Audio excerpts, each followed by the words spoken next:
Hi everyone, this is Scott Lutz, and today we are in Exodus chapter 12, 1 through 51, and Luke 18, 1 through 43. I hope everyone is having a great week so far. Yesterday was my birthday, so I decided to take a day off, and a couple days off actually, because I didn't record on Sunday either. And so now I'm back, and so let's go ahead and read. This is your NIV reading. Let's go ahead and read the scripture. The Passover. The Lord said to Moses and Aaron in Egypt, "This month is to be for you the first month of your year. Tell the whole community of Israel that on the 10th day of this month, each man is to take a lamb for his family, one for each household. If any household is too small for a whole lamb, they must share one with their nearest neighbor. Having taken into account the number of people there are, you are to determine the amount of lamb needed in accordance with what each person will eat. The animals you choose must be year-old males without defect, and you must take them from the sheep or the goats. Take care of them until the 14th day of the month, when all the people of the community of Israel must slaughter them at twilight. Then you are to take some of the blood and put it on the sides and tops of the door frames of the houses where they eat the lambs. That same night you are to eat the meat roasted over the fire, along with bitter herbs and bread made without yeast. Do not eat the meat raw or cooked in water, but roast it over the fire, head, legs, and inner parts. Do not leave any of it till morning. If some is left till morning, you must burn it. This is how you are to eat it, with your cloak tucked into your belt, your sandals on your feet, and your staff in your hand. Eat it in haste. It is the Lord's Passover. On that same night I will pass through Egypt and strike down every firstborn, both men and animals. I will bring judgment on all the gods of Egypt. I am the Lord. The blood will be a sign for you on the houses where you are, and when I see the blood, I will pass over you. No destructive plague will touch you when I strike Egypt. This is a day you are to commemorate. For the generations to come, you shall celebrate it as a festival to the Lord, as a lasting ordinance. For 7 days you are to eat bread made without yeast. On the first day, remove the yeast from your houses. For whoever eats anything with yeast in it from the first day through the 7th day must be cut off from Israel. On the first day, hold a sacred assembly, and another one on the 7th day. Do no work at all on these days, except to prepare food for everyone to eat. That is all you may do. Celebrate the feast of unleavened bread, because it was on this very day that I brought your divisions out of Egypt. Celebrate this day as a lasting ordinance for the generations to come. In the first month you are to eat bread made without yeast. From the evening of the 14th day until the evening of the 21st day, for 7 days no yeast is to be found in your houses.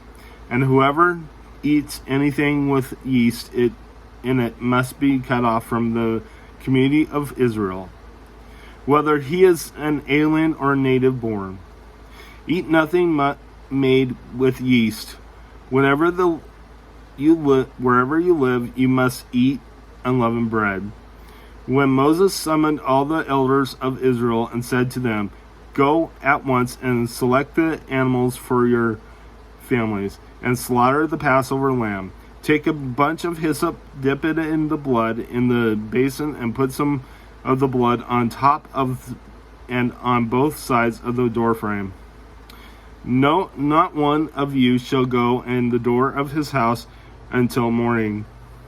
When the Lord goes through the land to strike down the Egyptians, he will see the blood on the top of the sides of the doorframe and will pass over that doorway, and he will not permit the destroyer to enter your houses and strike you down.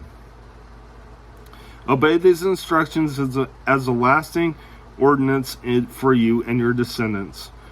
When you enter the land that the Lord will give you, as he promised, observe this ceremony. And when the children ask you, what does the ceremony mean to you? Then tell them, it is the Passover, sacrifice to the Lord, who passed over the houses of Israel and Egypt, and spared our homes when he struck down the Egyptians. Then the people bowed down and worshipped. The Israelites did just what the Lord commanded Moses and Aaron. At midnight, the Lord struck down all the firstborn in Egypt, from the firstborn of Pharaoh, who sat on the throne, to the firstborn of the prisoner who was in the dungeon, and the firstborn of all the livestock as well. Pharaoh and all his officials and all the Egyptians got up during the night, and there was loud wailing in Egypt, for there was not a house without someone dead. The Exodus. During the night, Pharaoh summoned Moses and Aaron and said, Up, leave my people, you and the Israelites. Go worship the Lord as you have requested. Take your flocks and herds, and as you have said, and go and also bless me. The Egyptians urged the people to hurry and leave the country, for otherwise they said, we will all die. So the people took their dough before the yeast was added, and carried it on their shoulders in kneading troughs wrapped in clothing. The Israelites did as Moses instructed and asked the Egyptians for articles of silver and gold and for clothing. The Lord had made the Egyptians favorably disposed toward the people, and they gave them what they asked for. So they plundered the Egyptians. The Israelites journeyed from Ramses to Succoth. There were about 600,000 men on foot, besides women and children. Many other people went up with them, as well as large droves of livestock, both flocks and herds, with the dough they had brought from Egypt. They baked cakes of unleavened bread. The dough was without yeast because they had been driven out of Egypt and did not have time to prepare food for themselves. Now the length of time the Israelite people lived in Egypt was 430 years. At that end of the 430 years, to the very day, all the Lord's divisions left Egypt, because the Lord kept vigil that night to bring them out of Egypt. On this night, all the Israelites are to keep vigil to honor the Lord for the generations to come. Passover restrictions. The Lord said to Moses and Aaron, These are the regulations for the Passover. No foreigner is to eat it. Any slave you have bought may eat of it after you have circumcised him. But a temporary resident and a hired worker may not eat of it. It must be eaten inside one house. Take none of the meat outside the house. Do not break any of the bones. The whole community of Israel must celebrate it. An alien living among you who wants to celebrate the Lord's Passover must have all the males in his household circumcised. Then he may take part like one born in the land. No uncircumcised male may eat of it. The same law applies to the native born and the alien living among you. All the Israelites did just what the Lord had commanded Moses and Aaron. And on that very day, the Lord brought the Israelites out of Egypt by their division. Let's go ahead and head to your New Testament reading.